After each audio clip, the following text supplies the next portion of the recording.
Hello again, boys and girls. It's Miss Markland here talking to you about lesson 2.6 from our GoMath book. So today we're going to be multiplying it using the expanded form. Now if you think back to chapter 1, expanded form we've talked about before. So our objective today is that I can use expanded form to multiply a multi-digit number by a one-digit number. So it's just a reminder, expanded form is when you break apart a multi-digit number into place values. And remember, a multi-digit number is when you have a number with multiple place values in it. So, for example, we have the problem 5 times 143. This is a very large number to try and multiply with. So what we want to do is take this 143 and break it apart by place value. So instead of saying 5 times 143, what we're going to do is break it apart. So our first place value is our hundreds place. So we're going to say that is 100.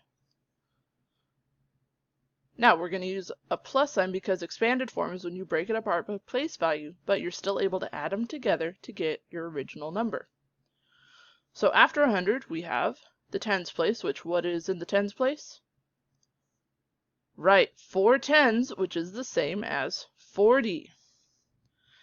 And last but not least, we have our ones place, and that is going to be 3.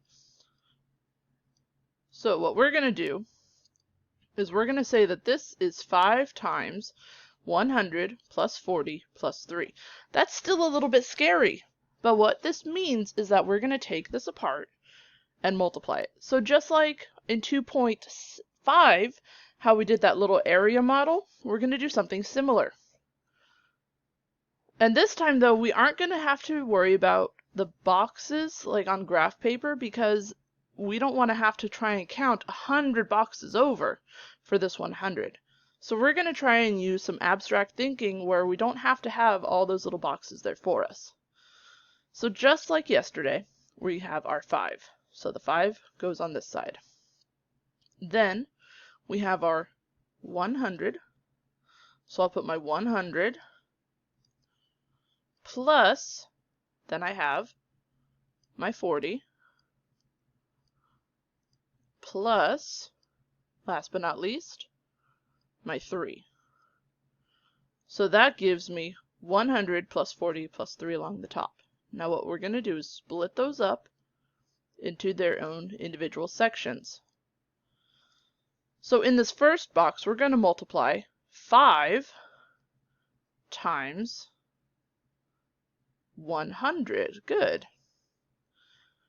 So then in our next box, we're going to multiply again with 5.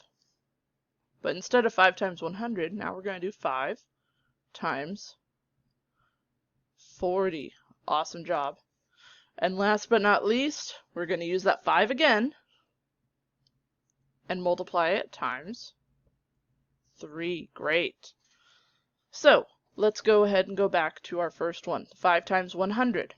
Well, that's a big number, but if we think about our basic fact, 5 times 1 is 5, and then we bring down our 2 zeros.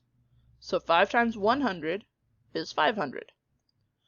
Next up, we've got 5 times 40. Well, if we just think about the basic fact, 5 times 4, right, that is 20, and then we just have to add on the 0. So we've got 200. And last but not least, 5 times 3. Well, 5, 10, let's see, 5, 10, 15. Okay, so we have our partial products.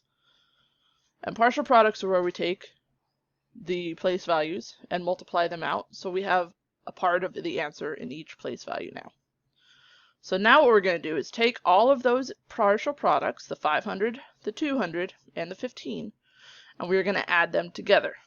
So 500, 200, 15, and make sure you line up those place values, guys.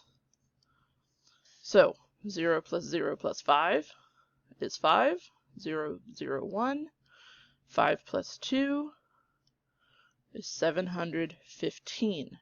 So that means that our answer for 5 times 143 equals 715.